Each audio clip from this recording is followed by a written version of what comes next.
Good Monday to everybody in Com 664. Welcome to week boom 1. How is everybody doing? Welcome to the summer sessions. These short, quick classes. You know, the blessing is the challenge. The blessing is they're over soon. The challenge is they're over soon. So these things go fast, as you know.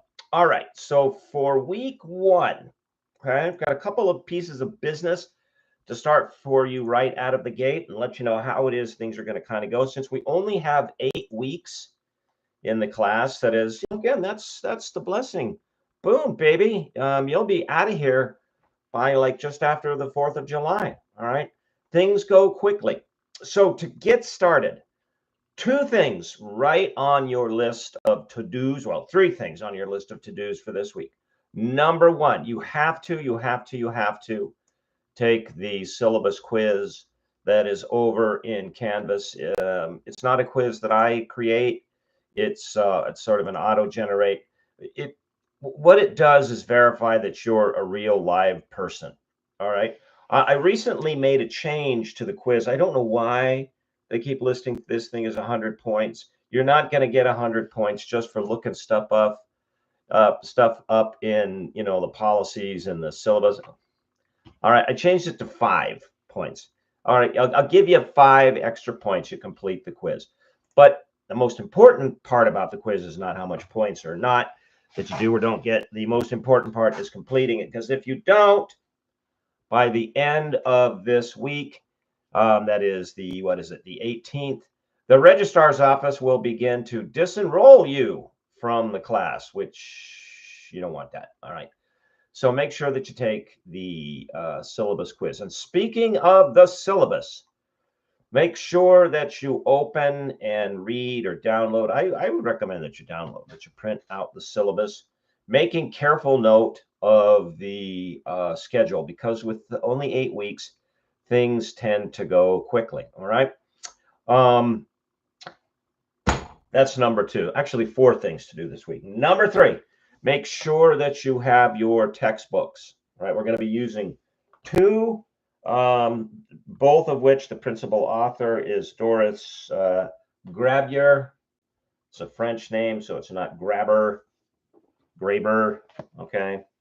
The first one is Media Power in Politics. All right, 6th edition. There's it right there.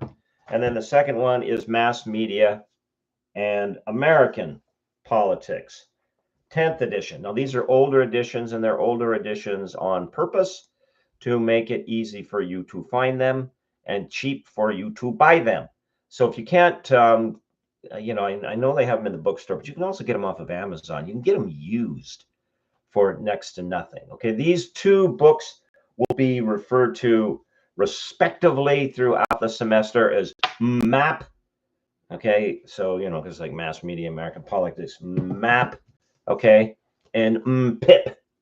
Okay, so when you see PIP or MAP in the syllabus weekly readings, that's what that's referring to. Okay, all right, so make sure that you get those texts. That's number 3. Number 4, check into Canvas, say hello, start to get to know your classmates. We've got a full class here this semester. Let's see how many people we got in here.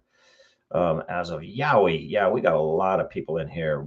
1, 2, 3, 4, 5, 6, 7, 8, 9, 10, 11, 12, 13, 14, 15, 16, 17, 18, 19 of you. Okay, that's good. That'll make for some good discussion. Okay, so check into Canvas, say hello. All right, coming soon, like tomorrow, because you'll notice on the syllabus, I actually start the week, I end the week Monday night, and the new week starts Tuesday morning. Why do I do that? Because I don't like that Monday morning start, because what inevitably that does is that pushes everybody to work during Sunday. And I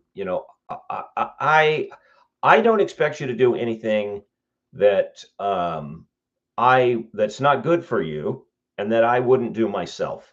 All right. And I work very hard. It's ironic to put it this way. I work very hard to stay out of the office on Sundays, Sunday nights. Now, that doesn't mean I don't work. You know, it's sort of that question of, if your ass fell into a ditch, would you pull it out on a Sunday? Or, okay, how about if your lawn needs to be mowed? You know, that's my life. All right. So there are things I'm doing on a Sunday. Being in the office is not one of them. I don't want the same thing for you. So start is Tuesday morning.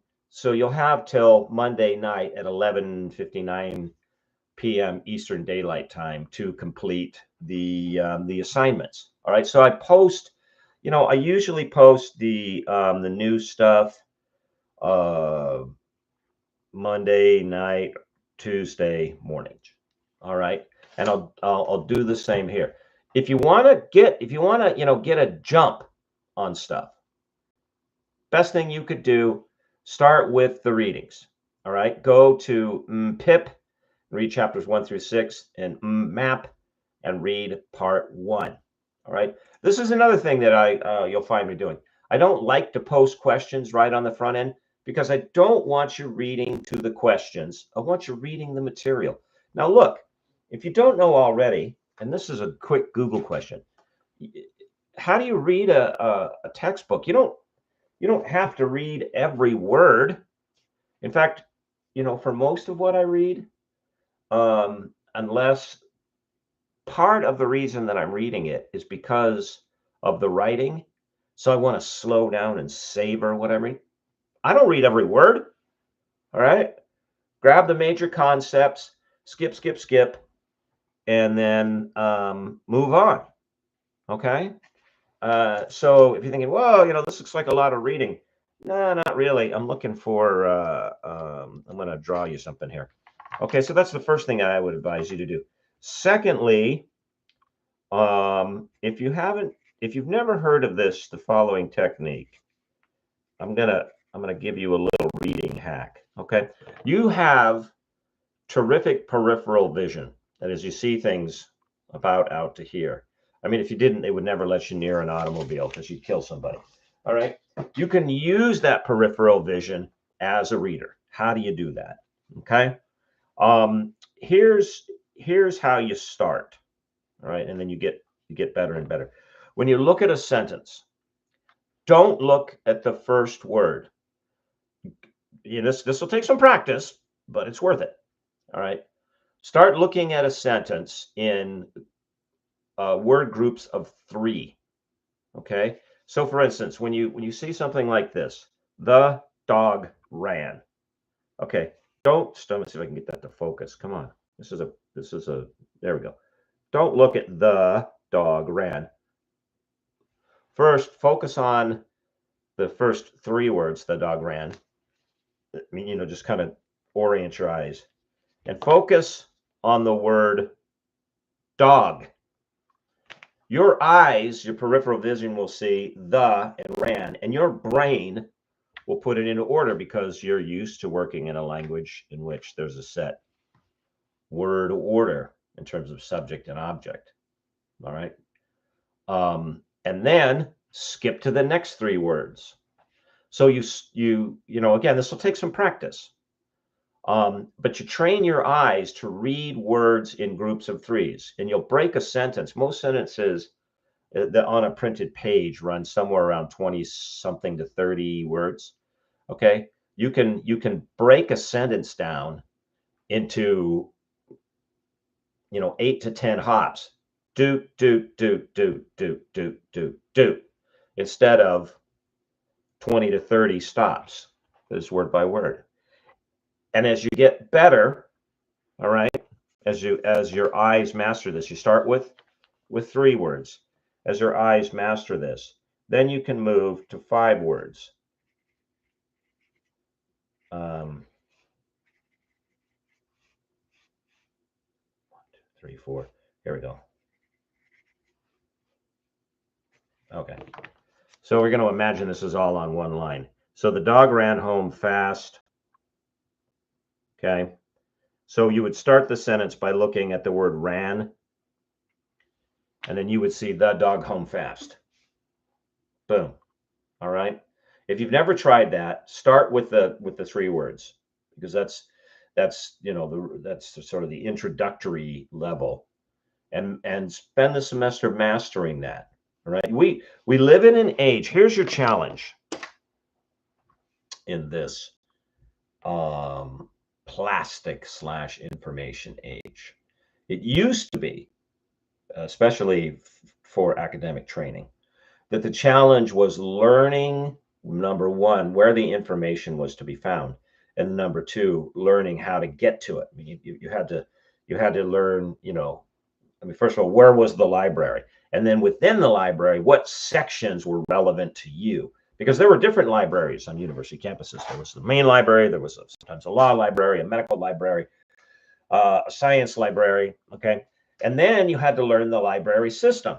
How did the Dewey Decimal System work? Where are special collections? Where are periodicals as opposed to...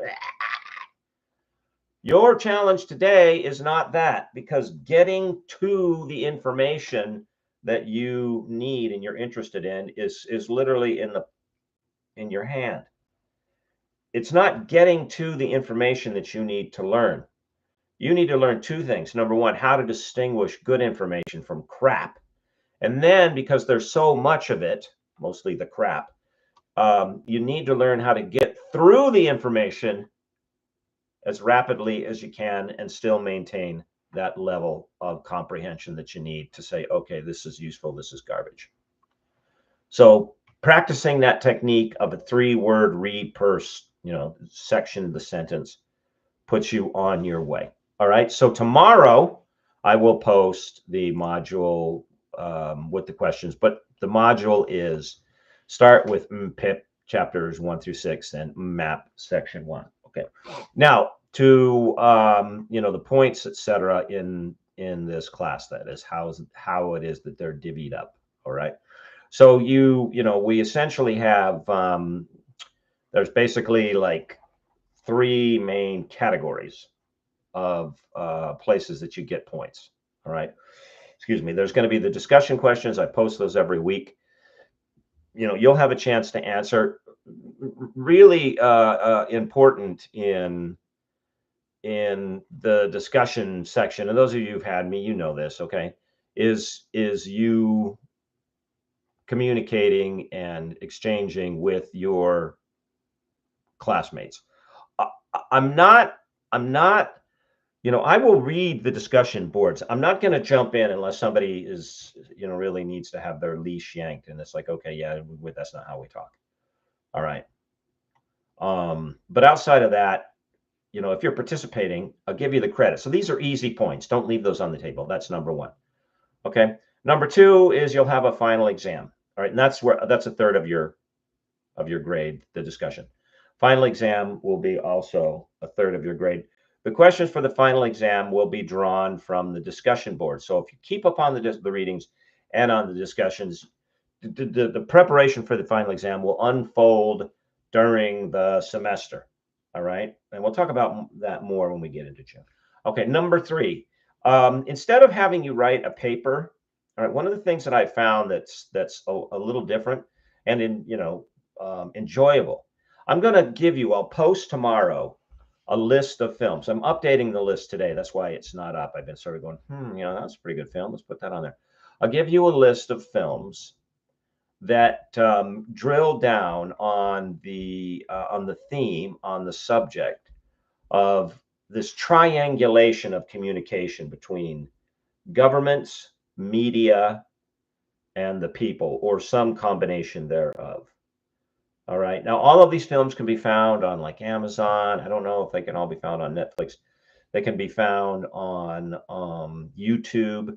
So you may have to cough up a little bit, $3.99 or $5.99 to rent them and watch them. But what you'll do is you'll watch throughout the course of the semester, you'll watch 4 movies, your choice. I'll give you a list of something like, I've got 10 on the list now. I'm looking for 2 more.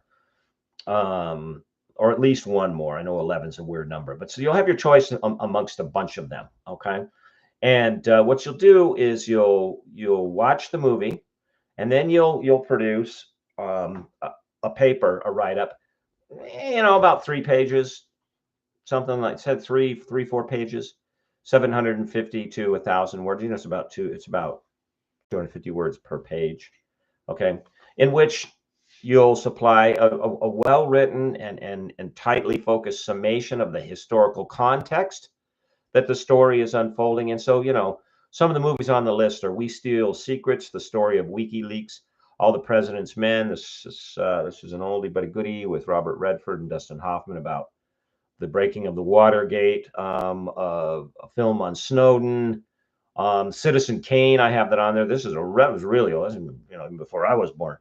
About the newspaper business and politics in 19th, early 20th century America. Good Night and Good Luck, a great film by George Clooney about the McCarthy era, and excuse me, Edward R. Murrow.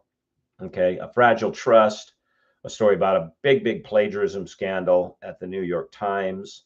The Killing Fields. This is a story about the takeover in Cambodia by the Khmer Rouge. A couple of films I'm looking at, Downfall, which is the story. The setting is the last days in Hitler's bunker, but really the theme is what happens when citizens know that things are way off track with their government and they don't do anything, or when media knows that things are way off track, or those that we expect as a citizenry to know better know when things are way off track and nobody does anything anyway. What can be the cost? What are the consequences? And then I'm considering as a flip side of that, because the lives of the two people around which the story unfolds were very, very close. A film about Sophie Scholl, and she was a university student in Germany during the Second World War. And she, her brother, and some other students were like, yeah, this government, the Nazi government, the National Social Government, is totally corrupt. It is ruining our lives. They had hoped that the press would address this, and they didn't. So as sort of student activists slash pre-internet blogger days, they decided to take things into their own hands and start producing printed material, trying to make people aware of what a dangerous situation their country was in, and then what happened. Okay, now these are not documentaries; these are cinematic and dramatic events or films. Okay, but that's part of sometimes getting a sense of how it is that the communication flow goes between those entities, government, people, and media is best looked at through art. That is an art, is short for artifice. It's a representation of something. Okay, because that's how we experience most things. We experience most things as representation that we draw, usually from just a few instances, and we go, okay, this means this and that means that. We create these representations in our head. All right. So anyway, so you'll put it within historical context. Then the next section is going to be a discussion of the film's major themes, and then tell me what you thought about the movie. I liked it. I hated it. It was engaging. It was now I'll never get that hour and a half of my life back. Whatever. I'll post that tomorrow as well. Okay. All right, everybody. This is way enough. I try to keep these videos within 15-20 minutes. Okay. So for this week, take that quiz, download the syllabus, start the readings make sure that you have the books, start the readings, check in and say hello. And I will see you on Canvas on Tuesday when I post the module, which is going to be the same thing as in the syllabus, but I'll post the discussion questions and I'll post the film list and you can get started on that. Okay, everybody, God bless. Welcome to the semester. I'm excited that you're here to be here, and I will see you on Canvas. Take care. Bye-bye.